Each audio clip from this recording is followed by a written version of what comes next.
to the Yom Kippur Avodah in the Beis Hamikdash. I'm going to walk through what they did in the Beis Hamikdash from the morning to the night. And we're not going to cover every single step. That would take much longer than an hour. We're going to go through just some of the main parts and hopefully give a little more, a little chios, a little more life to the tefillos that we're going to say this coming Yom Kippur, Mirz Hashem. We're looking here at the Nicanor Gate. This is the main gateway that leads from the Ezras Nashim into the main Azara. The Azara, the courtyard, is the area outlined here in red. Those are the walls of the Azara. On Yom Kippur, the Jewish people would come into this area and they would stand all along the inside, just around the inside of these walls, watching the Avodah that was taking place in the center part of the Azara. I'm going to show you some of the chambers that they had in the second Beis Hamikdash. One of the larger ones was called the Lishchas HaGazis, the chamber of hewn stone. This chamber was built right on the border between the Azara and the Har HaBayis, the outer part of the Beis Hamikdash. We're looking here at the outer side of the Lishchas HaGazis. Inside this chamber is where the Sanhedrin Hagadola, the Sanhedrin court of 71 judges, would convene. This room was not used regularly for court cases. In fact, the court cases were rather uncommon for the all 71 judges to convene. But this room was used for other purposes in the Beis Hamikdash. It was also used daily for certain parts of the Avodah, as we will see. Right next to the chamber of hewn stone, Lishchas HaGazis, was a smaller room called the Lishchas HaEitz. This is the private suite of the Kohen Gadol. He would spend the 7 days before Yom Kippur in this room. He would live here, sleep here, and he would keep his Bigdei Kahuna here. And that's where and during those 7 days, he would be practicing and preparing for the Avodah of Yom Kippur. Along the northern wall of the Beis Hamikdash was a chamber called the Beis HaMoked, the Hall of the Fire. This was a large dome structure that was built right into the northern wall, and this is where the Kohanim would be quartered when they came to serve their 1 week shift in the Beis Hamikdash. They would sleep in this room. The word Moked means fire. There was a large fire that was kept burning here all the time for the benefit of the Kohanim to keep warm. The Kohanim would sleep on ledges that protruded from the walls of the inside of this chamber. And there were also smaller rooms. You can see a door here and here in the four corners of the Beis Hamoked that were used for other purposes in the Beis Hamikdash. Going now to the southern side of the Beis Hamikdash, we have the Beis Avtinas, the Avtinas chamber. The arrow here is pointing to a gateway. That gate is the Sha'ar HaMayim, the water gate. On top of this gateway was the Beis Avtinas, the Avtinas chamber.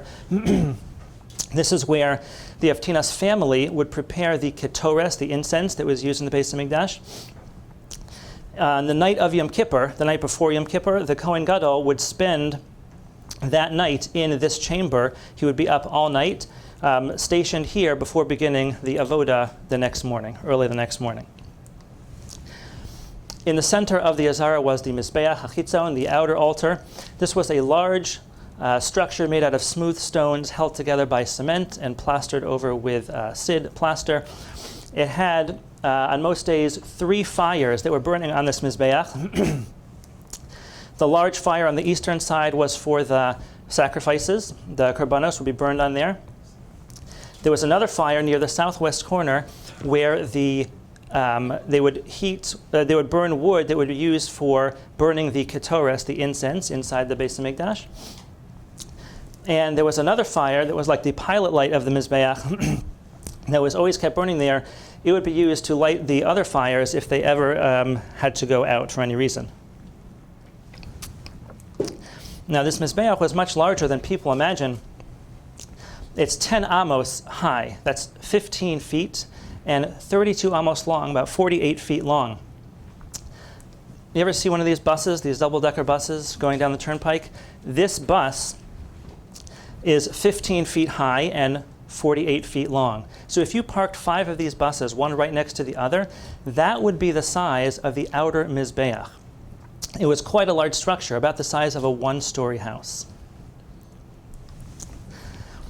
To the north of the Mizbeach, on the floor of the Azara, there were 24 iron rings set into the floor.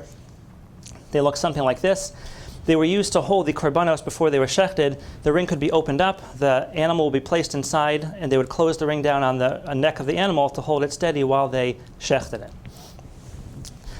And finally, the Heichal building. This was the largest building in the Beis HaMikdash. This building was 100 amos high, about 150 feet high. It had three main parts to this building. This wide part here is the front, the ulam, with a large entrance there in the center. In the back of the building, there were two floors, the upper floor and the lower floor. Down here is where the Kodesh and the Kodesh HaKodashim were, where the kalim, the utensils of the Beis HaMikdash were kept. And above, there was another floor, exactly the same size, the same width and length and height, but this floor was mostly empty, was not used as part of the avoda. And around the back of the building here were a series of small rooms, 38 ta'im, storage areas, where treasures of the Beis HaMikdash would be kept. And now we're going to look inside the Heichal building. In the center area, the Kodesh, or the Holy, this is where the kalim, the vessels of the Beis HaMikdash, were kept. You have the Shulchan, as we're familiar from the Mishkan, same exact Shulchan, same design. This is the table that held the 12 loaves of the Lechem HaPanim that were distributed to the Kohanim every Shabbos. There was a small Mizbeach, about yay high, just a couple feet high, where the Ketoras was burned twice a day, every single day. And there is the Menorah, the 7-branched candelabra that was lit each afternoon in the Beis HaMikdash.